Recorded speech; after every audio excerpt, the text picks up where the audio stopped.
Mapagpalang araw po sa ating lahat. Ako nga po pala si Andrea Jan Agner at welcome po sa aking 365 Daily Devotion ni Pastor Raslo Campo, Seminary Edition. At ngayong araw po ay October 17, 2025 at ang topic po natin ngayong araw ay Tritheism.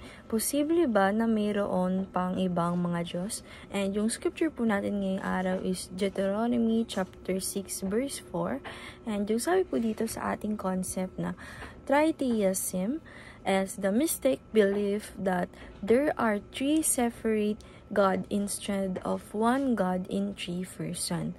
The Bible teaches there is only one true God who exists eternally as Father, Son, and Holy Spirit.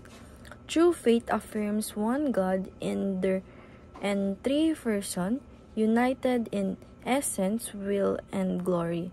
Reject them. Tritheism protects the truth of God's triunity and the beauty of His triune nature.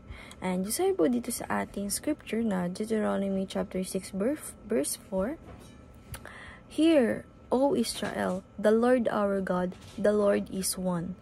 Pakinggan mo, O Israel, ang Panginoon nating Diyos ay iisang Panginoon. And yung sabi po dito sa ating teachings, number 1, we believe in three persons of one God. Sabi po dito na tayo daw po mga Christian na hindi daw po tayo naniniwala sa tritheism, bagamat tayo talaga ay naniniwala na ang sabi sa Bible na meron lang one God pero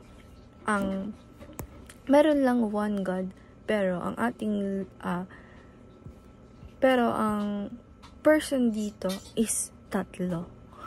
Ganyan. Na nandun ang ating Father, Son, and Holy Spirit. And teaching number 2, we believe in creed of historic Christianity. Sabi po dito na pag mababasa natin yung creed of historic Christianity, makikita natin dito na sinasabi doon na ang ating Panginoon is one God but three persons. And teaching number 3, we believe in one God there is no another. Sabi po dito tayo daw pa naniniwala na meron lang tayong iisang Panginoon at wala nang iba pang Panginoon, but iisa lang talaga. And application number 1, guard against false views of God.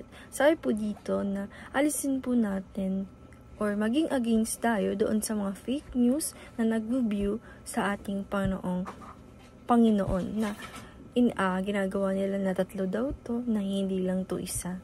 Ganun. And application number 2, glorify the Father, the Son, and the Holy Spirit.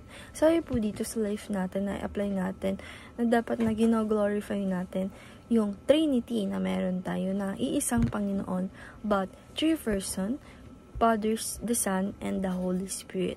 Application number 3, gain assurance of salvation.